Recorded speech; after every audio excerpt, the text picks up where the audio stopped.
Couple of takeaways from spring. I want to start kind of on the offensive side of the ball, and if Nebraska wants to get to where they need to be, we always talk about the quarterback play, and we know what's going on with Coach Raiola, Coach Satterfield, Coach Holgerson, Coach Barthel, and now Coach Shorts and his crew.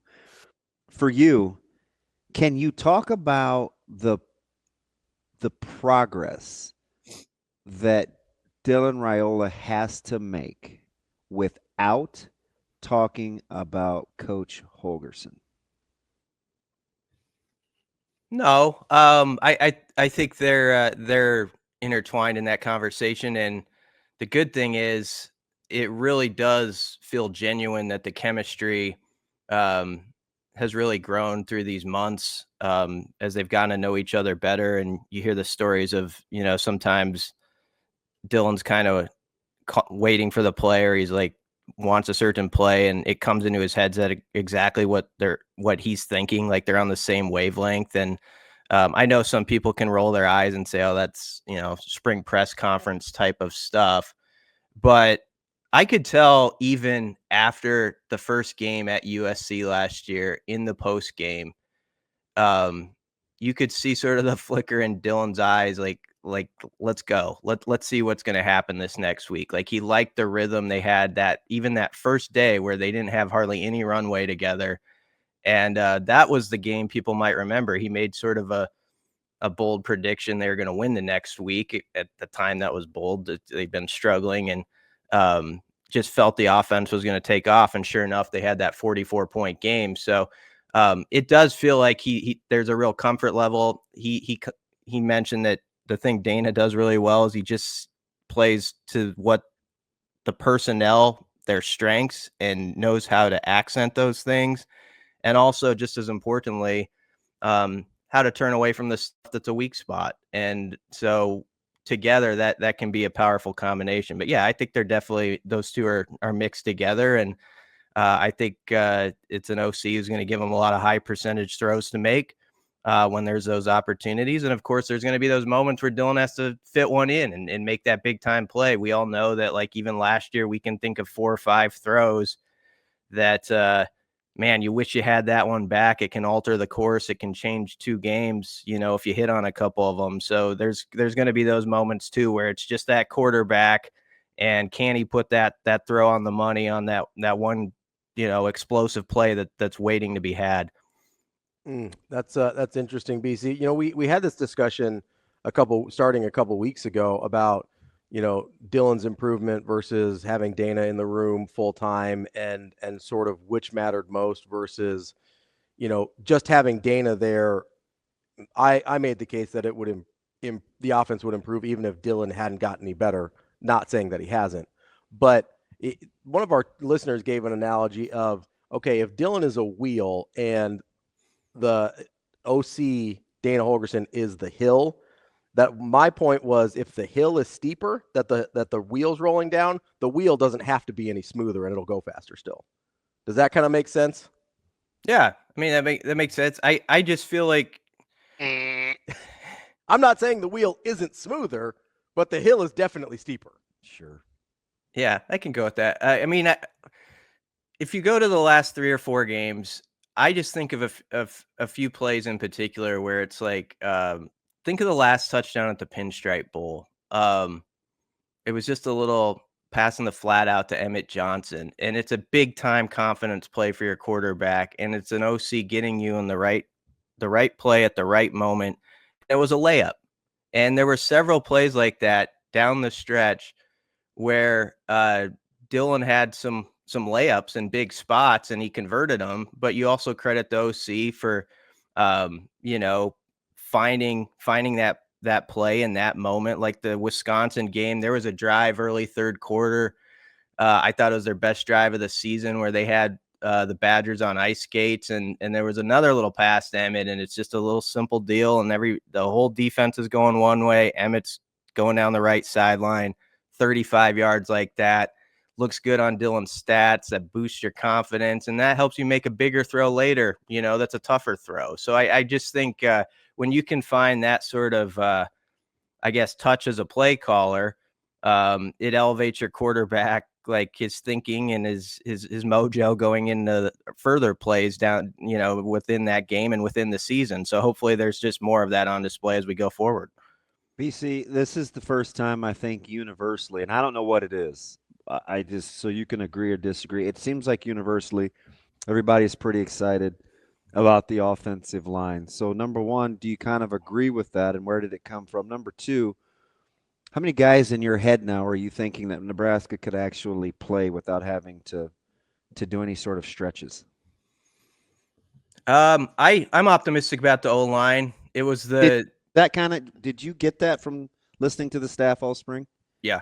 I mean, midway through the spring, it was after one of the scrimmages, I believe, Rule highlighted them, and a couple other times they came up. It felt like Elijah Pritchett was coming on in a good way and was developing, and I think getting accustomed to his surroundings too. It's not easy, but I think he's been really locked in on the details and those little technique things that are actually the big things.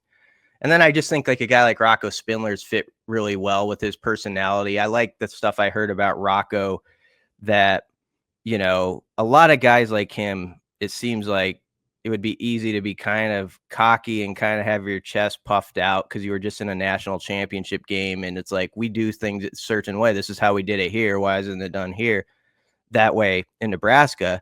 And it doesn't seem like that from what we heard was Rocco's personality at all. He would give some feedback, but he would listen and take it in and see, okay, this is how this goes here, and just adapted really well. So I feel good about those two additions. I feel better about Pritchett post-spring than I did pre-spring, I guess. Like from what I heard, it just felt like he was tracking well, and he has to keep doing that, but I'm encouraged from what I heard.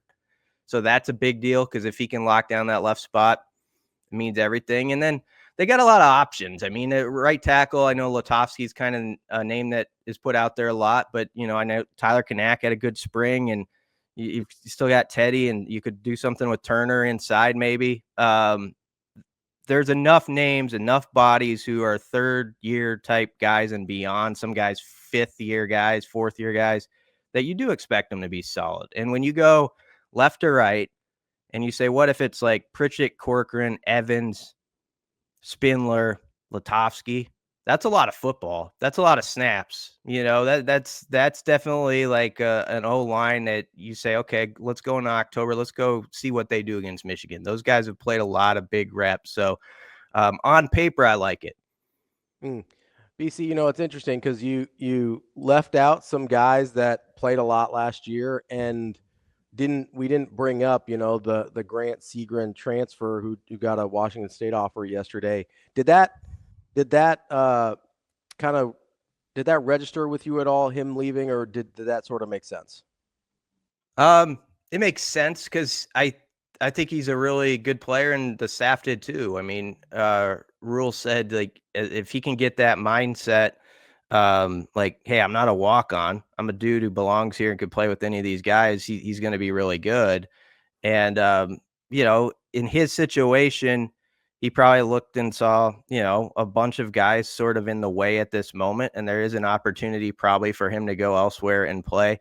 The one thing I would say, though, is guys, I think in that room are generally pretty patient. It seems like O-linemen, for the most part, are willing to buy into the idea, which is true. Like, it's going to take until my third year or so until I can take off a lot of times.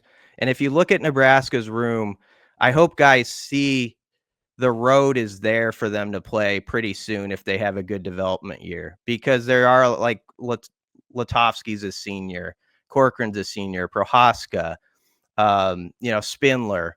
Let's see what happens with Elijah Pritchett and his, if he's around for multiple years or not. But there's 4 or 5 guys that are not going to be here next season. So there should be guys like Grant Bricks, Preston Tamua, some of these guys who are looking at it like, my turn's there. I just got to keep going at this. And if I keep getting better this season, even if I'm not on the first line, next year is when it could really take off for me. So even though there is sort of a logjam at some spots now, hopefully guys see that's not the way it's going to be for multiple years. BC, have you thought at all about why you think the mentality is different on the offensive line in terms of being a little bit more patient? Is it because we often talk about how offensive linemen are sort of just wired differently, and I do believe that. But I also wonder if, like, when you're in the trenches and you aren't physically ready, it's very apparent because you're kind of just getting whooped. That's what I think, Ravi. I think it's so easy to see when you get there, like you're 18 or 19. Some guys, there's that rare exception that actually can do it, or they fit in pretty well. And that's why I thought Gunnar Gatula, and I haven't meant to just leave him out of the conversation. I thought it was pretty impressive what he did last year, honestly, for as young as he is in his career. And, going into spring, he would have been like the fourth tackle, suddenly starting games. And we weren't just talking about him as an eyesore or anything throughout the year. So I thought that was a good step for him. So let's see what he can do too. But I do think it's a position where it's pretty evident on the tape, or just like after a rep, like, I got to keep getting stronger. This is what it's going to take. I see like Rocco Spindler over here. Okay, that's me in 3 or 4 years. I can be that, but I'm not that yet. And that's why a guy like Rocco is great for the room too, because Rocco didn't play right away at Notre Dame. He was a 4-star guy who had to bide his time, and he's had sort of an up and down road, and it hasn't always just been exactly as he'd wanted. And so I think sometimes those older guys are really willing to say, like, just hang in there, man. I've been in the same spot. This is the way it works as a lineman for the most part. You just got to keep building up. And I think a lot of guys believe it. BC, if I want to flip over to the defensive side of the ball, or excuse me, special teams, because I feel like we've talked offense, we've talked defense. We know what we think Coach Ekeler's prowess is, but we haven't had a chance to see it like full go. We've seen a couple guys enter the portal from special teams. Do you kind of like the way it's been kind of talked about? We have, again, hard because you haven't seen, but are you optimistic, or is it simply, well, DB, anything's better than it was than a year ago?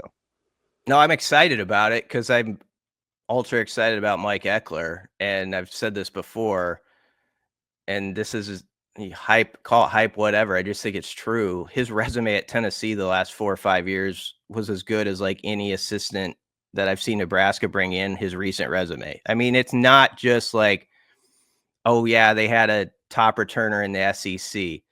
They had top returners nationally. They were great at pinning teams deep. They were good in like all the statistics. And so that was so well-rounded that I'm just hopeful that at least a couple of those areas are going to really kick up for Nebraska.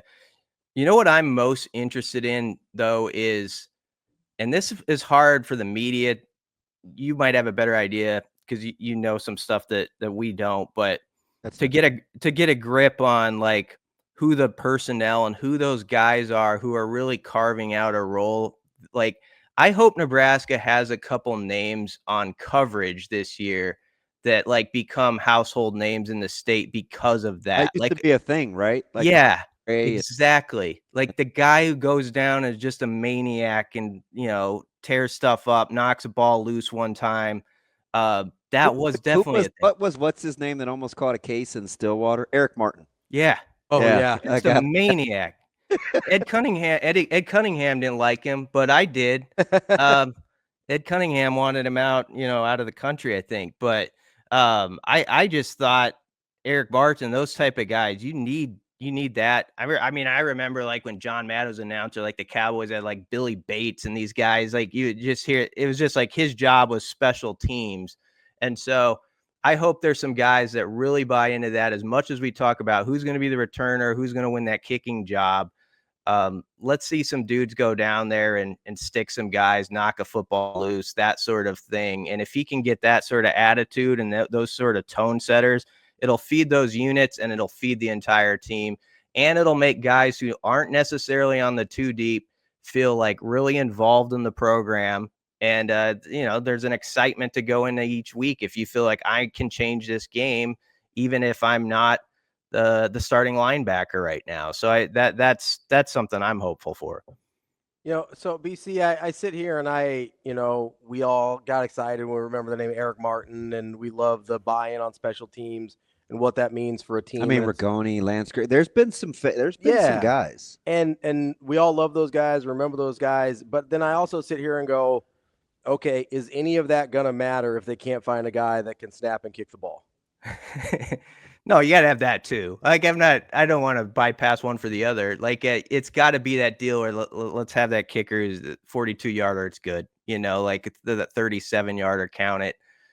You don't have to think long and hard because it's 4th and 5 and you just don't have confidence you're going to get it done with the kicker. So, that changes everything. We've seen it not only from Nebraska, sometimes inconsistencies, but then the teams they've played have seemed to make clutch kicks. Iowa's made a lot of clutch kicks against them with walk-offs and stuff like that. And, you could go back even in the Frost era, like Ohio State had a kid hit like a 50-some yarder that put a game at Memorial Stadium away when Nebraska had a chance for big upset. So it can make all the difference and can let your team off the hook too. And so I guess the most interesting thing on that part to me is it is a strange dynamic because Alvano was a scholarship guy, had the injury last year. John Hull got really hot at the end of last season. So everybody's kind of talking about him in December and January. Then it shifts back to Alvano now because he's the healthy guy through this spring. And so, it's just an interesting dynamic. I guess you chart it out, see who does the best, and make sure you've got the right foot that you feel is reliable and go with it. But that's going to be something to keep track on for sure. BC, if this season goes the way that you think Nebraska wants it to, and you can only put your chips in one basket, are you taking? Was this going to be a team that you think can play consistent over time, or you would just prefer them to make the key? Will it be games played in such a way where it's close enough where you'll say, just make the key play when you have to make it? Which of those two scenarios do you think will be more apropos for this team? What are the two options there? Consistency all the time, or just make the key play when it presents itself. So there are a couple different scenarios, right? Yep. Are you going to be good enough to just be consistent, or are they going to be so close where it's going to come down to blank? I want them both, but key play when it's you got to make it. That's how they're going to be, right? Yeah, I'd love to see this team live better in those moments than Husker football has in the past. And I feel like that's got to be the thing that knocks down this wall. Like it's got to be at one point in this year, there's got to be a situation where it's like tied or Nebraska's down 3 with 4 minutes left, 3 minutes, and they have that drive. They have that play, that catch, that something that you guys have seen it every time there's a last drive by Nebraska and it fails. You get the whole chart of like what it's been like the last 7 or 8 years on those drives.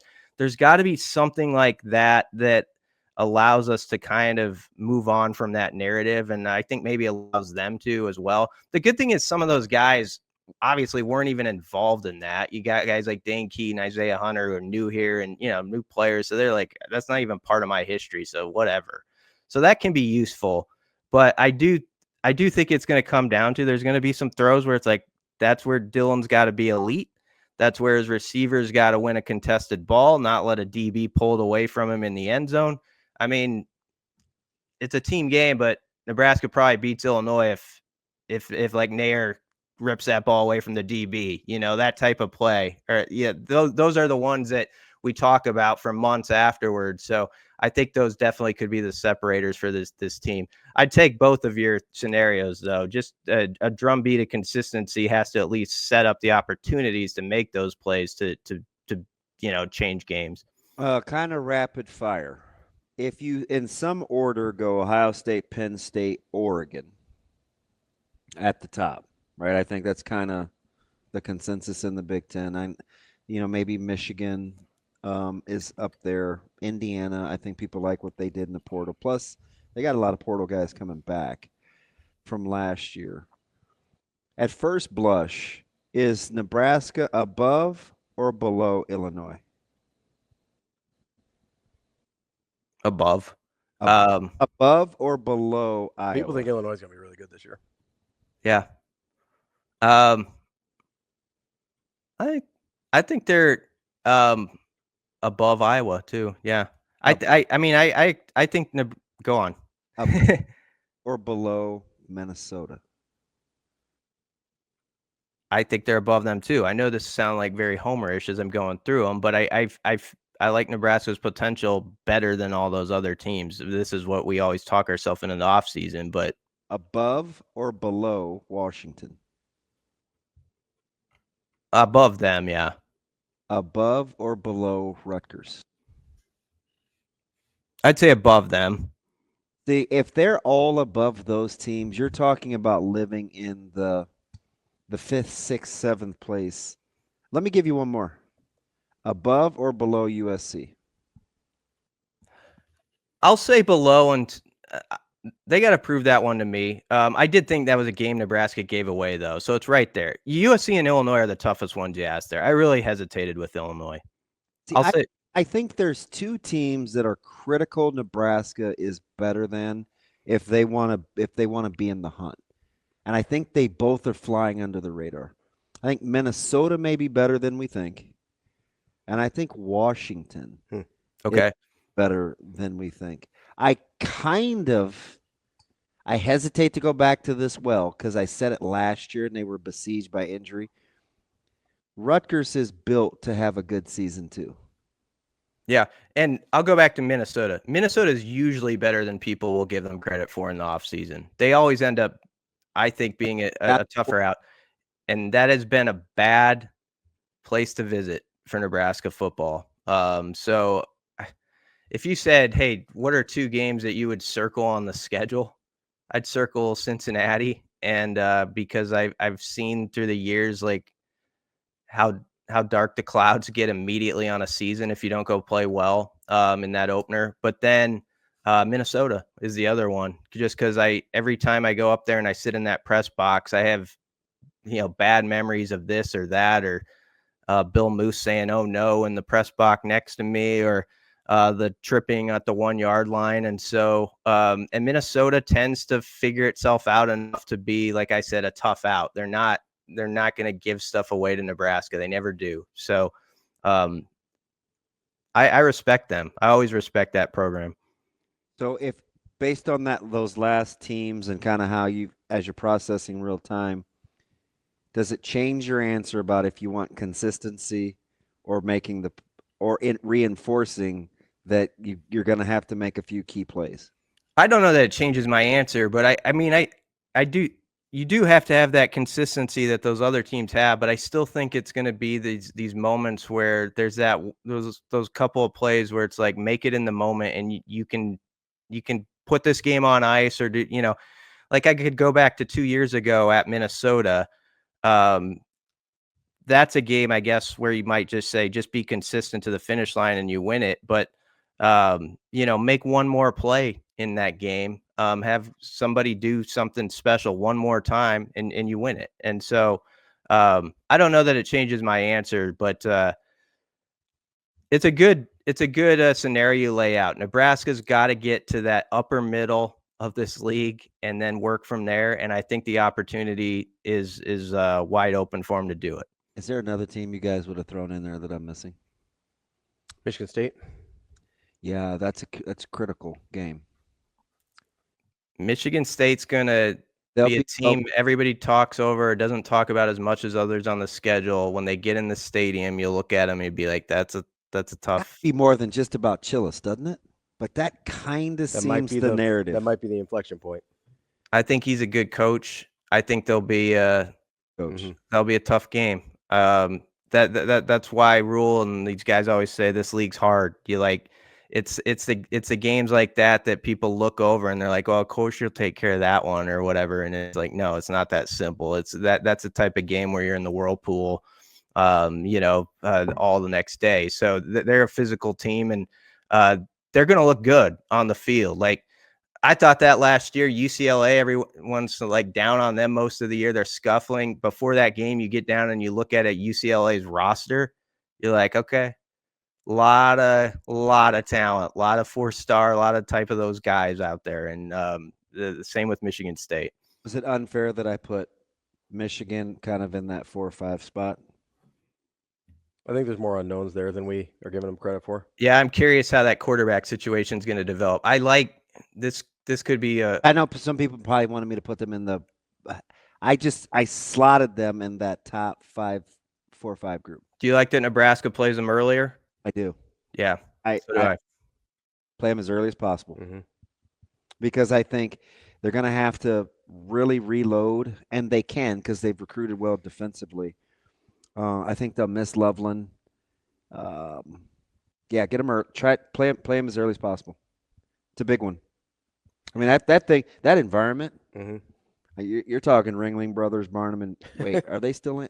Whatever circus is still functioning, it's going to be that one. Yeah. Set it up with that win at Arrowhead first, but yeah, that'll be a nuts. The place will be nuts for that one. So That's our guy Brian Christopherson, Husker247. BC, appreciate the time as always. yep, thanks guys. Thanks, Big. Hope you get a hot dog on the turn soon. All righty.